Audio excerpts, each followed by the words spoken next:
Well, good morning, everyone. Well, a day after we had the first set of attacks on Iran, you had plenty of Christian churches in Syria get bombed and destroyed. In this country, there was a church shooting up in Michigan with a guy who came in with over 500 rounds between his rifle and his handgun. Thank goodness in this church there was a security team, and more importantly, an armed security team. And one of the security members, who I believe was also either an elder or a deacon in the church, took this guy out and saved a whole bunch of people. And this guy who shot at, he had body armor.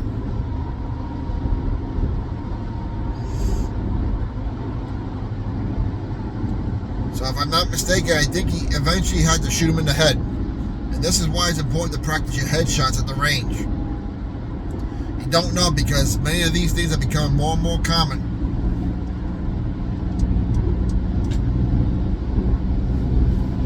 It is a demonic attack, and as I said, the American people, the people in the world in general, are not being judged. However, the corrupt systems are being judged. And one of them I've been saying is the church system.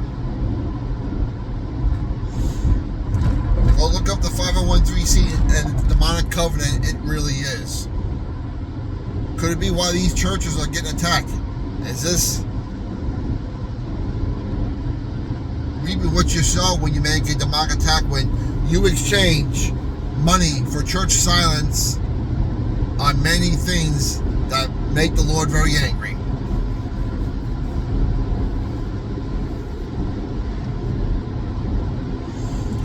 But to all my security personnel who work in churches,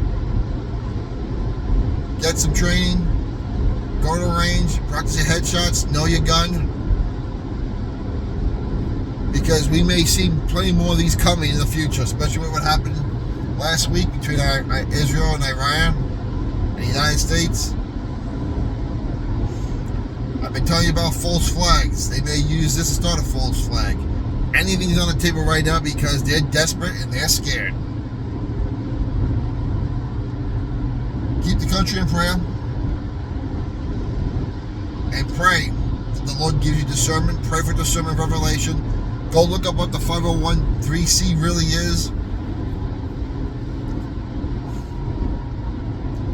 As I've been saying, the church system needs to come down. Now, I'm not saying turn your back on Jesus Christ, turn your back on God. No, but the system, the church systems have become corrupted. Whether it's preaching homosexuality from the pulpit, which they're going to be accountable for, embracing LGBT, watering down what the Lord says about marriage. You go out of God's order, and the only thing you get is disorder.